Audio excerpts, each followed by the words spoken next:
1931 সালে প্রকাশিত হয় বিভূতিভূষণ বন্দ্যোপাধ্যায়ের লেখা অপরাজিত। এই উপন্যাসটি থেকেই সত্যজিৎ রায় পরে 3খানা সিনেমা তৈরি করেন, পথের পাঁচালী, অপরাজিত আর সবশেষে অপুর সংসার। 1959 সালে এই শেষ ছবিটি মুক্তি পায়, আর সেই সিনেমাটা থেকেই তৈরি হয়েছে এই অপুর সংসার পার্ক। তাহলে চলো ঘুরে দেখাই তোমাদের এই পার্কটা পুরো আজকে, আর সেই সঙ্গে এই অপুর সংসার সিনেমার গল্পটাও কিন্তু তোমাদের বলবো, তাই শেষ পর্যন্ত দেখতে থাকো। আর ভালো লাগলে ভিডিওটা লাইক করতে ভুলো না। কলকাতার নিউ টাউনের action area 1B street number 131-এ অবস্থিত এই পার্ক, যা নির্মিত হয়েছে নিউ টাউন কলকাতা ডেভেলপমেন্ট অথরিটির উদ্যোগে। নিকটতম রেল স্টেশন হলো বিধাননগর, সেখান থেকে ট্যাক্সি বা ক্যাব নিয়ে আসতে পারো। প্রায় 1.5 একর জমির উপর অবস্থিত এই পার্কটি বাংলা সিনেমার ইতিহাস আর নস্টালজিয়ার এক জীবন্ত অধ্যায়। আজ তোমাদের ঘুরে দেখাবো অসাধারণ এই থিম পার্কের প্রতিটি কোণা, জানবো এর ইতিহাস এবং খুঁজে বের করব যে কেন এটি বাংলা সিনেমা প্রেমীদের কাছে একটি স্বর্গরাজ্য। এই সিনেমার প্রধান দুটো চরিত্র অপু এবং অপর্ণা, এই ক্যারেক্টার দুটো প্লে করেছিলেন সৌমিত্র চট্টোপাধ্যায় এবং শর্মিলা ঠাকুর। সিনেমা শুরুতেই দেখানো হয় যে অপু স্ট্রাগল করছে একটা চাকরি পাওয়ার জন্য, সব জায়গায় ঘুরছে কিন্তু তার মনের মতো কাজ সে পাচ্ছে না।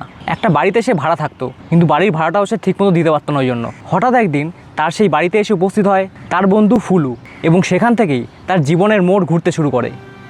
এই পার্ক এমন কোনো জায়গা নয় যেখানে মানুষ রোমাঞ্চকর রাইডে চড়তে বা ঘন্টার পর ঘন্টা নানা অ্যাক্টিভিটি করতে আসে, বরং এই পার্কের আসল আকর্ষণ এর শান্ত পরিবেশ, শিল্প ভাবনা এবং নস্টালজিয়া। আজকের দিনে যখন শহরের বেশিরভাগ মানুষ ব্যস্ততা আর কোলাহলের মধ্যে দিন কাটায়, তখন এই ধরনের একটি পার্ক কিছুটা ধীর গতিতে ধুলোবালির বাইরে এসে সময় কাটানোর সুযোগ করে দেয়।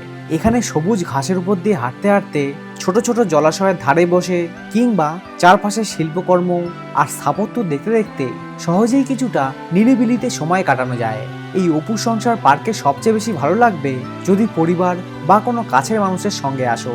মা বাবা, বন্ধু বান্ধব বা কোনো প্রিয় মানুষের সঙ্গে গল্প করতে করতে পার্কের বিভিন্ন অংশ ঘুরে দেখার মধ্যেই রয়েছে এর প্রকৃত আনন্দ। অপুর বন্ধু ওকে বলে যে তোকে আমার সাথে আমার মাসতুতো বোনের বিয়েতে যেতে হবে, আর সঙ্গে একটা ভালো কাজের অফারও দেয় তাকে। সেই কারণেই তখন সে তার বন্ধুর সাথে চলে যায় খুলনাতে।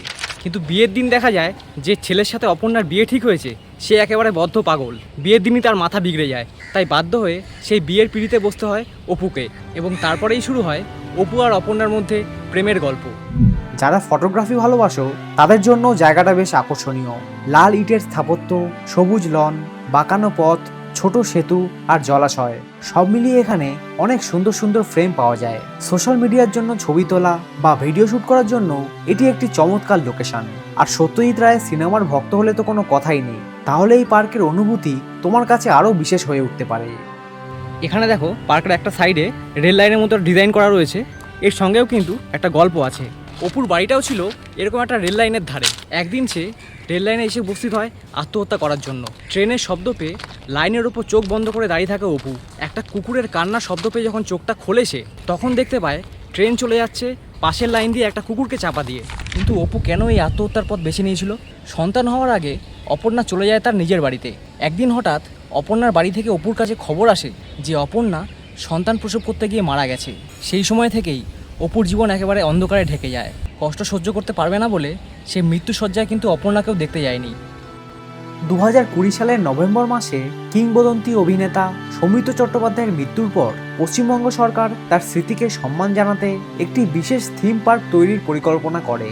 এরপর 2020 সালের শেষ দিকে পার্কটির জন্য সেরা ধারণার খোঁজে একটি প্রতিযোগিতার আয়োজন করা হয়। বিভিন্ন স্থপতি ও ডিজাইনার তাদের পরিকল্পনা জমা দেয়, কিন্তু শেষ পর্যন্ত স্থপতি শৈবালকর ও তার দলকে এই ধারণা বাস্তবায়িত করার জন্য চুক্তিবদ্ধ করা হয়। এখানে আধুনিকতা এবং অতীতের এক অপূর্ব মিশ্রণ দেখা যায়।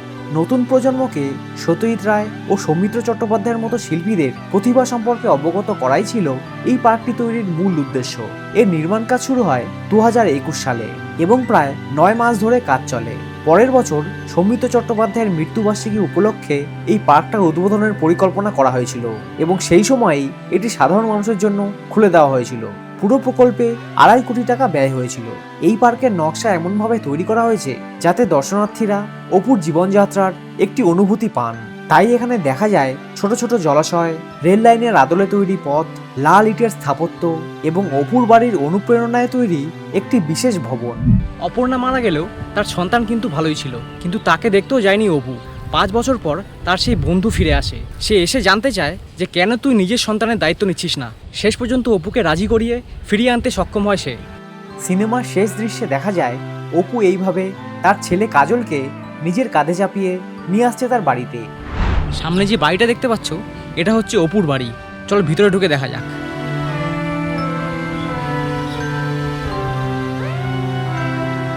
সামনে একটা ঘর রয়েছে, এটা হচ্ছে অপুর ঘর।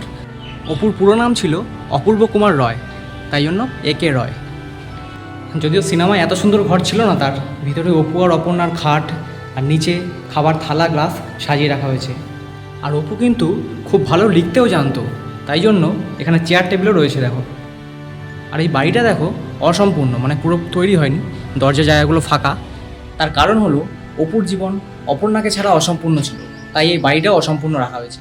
এই পার্কের একেবারে শেষ প্রান্তে এই অপুর ট্রিলজির বিভিন্ন দৃশ্য তুলে ধরা হয়েছে। এটার কথা তো বললামই, সিনেমার একদম শেষ দৃশ্য। আর এটা অপু আর অপর্ণা, আর এদিকে বিয়ের সাজে অপর্ণাকে দেখতে পাচ্ছি আমরা। এই দুটো হলো অপুর বাড়ির জানলা। এই জানলা দিয়ে পাশের বাড়ির একটা মেয়ে অপুর দিকে খালি উঁকি মারতো। আর এদিকে হচ্ছে অপুর ছোটোবেলা দেখিয়েছে, মানে এগুলো তুমি পথের পাঁচালিতে দেখতে পাবে। ছোটোবেলায় অপু মার সাথে একটা মাঠে দাঁড়িয়ে প্রথমবার ট্রেন দেখতে পায়। আর এদিকে রয়েছেন দ্য লেজেন্ড সত্যজিৎ রায়। অপুর ট্রিলজির এই 3টে সিনেমাই কিন্তু অবশ্যই দেখো তোমরা। আর আমার এই ভিডিওটা ভালো লাগলে লাইক করতে ভুলো না। এরকম আরও ভিডিও দেখার জন্য চ্যানেলটাও সাবস্ক্রাইব করে রাখতে হবে। আর সময় পেলে এই পার্ক থেকেও কিন্তু ঘুরে যাও তোমরা। তবে একটি বিষয় মনে রাখা ভালো, পার্কটির নাম অপুর সংসার হলেও এটি সরাসরি কোনো সিনেমার সেটের প্রতিরূপ নয়, বরং এখানে সিনেমার আবহ, অপুর জীবনযাত্রা এবং সম্মিত চট্টোপাধ্যায়ের স্মৃতিকে প্রতীকীভাবে উপস্থাপন করা হয়েছে।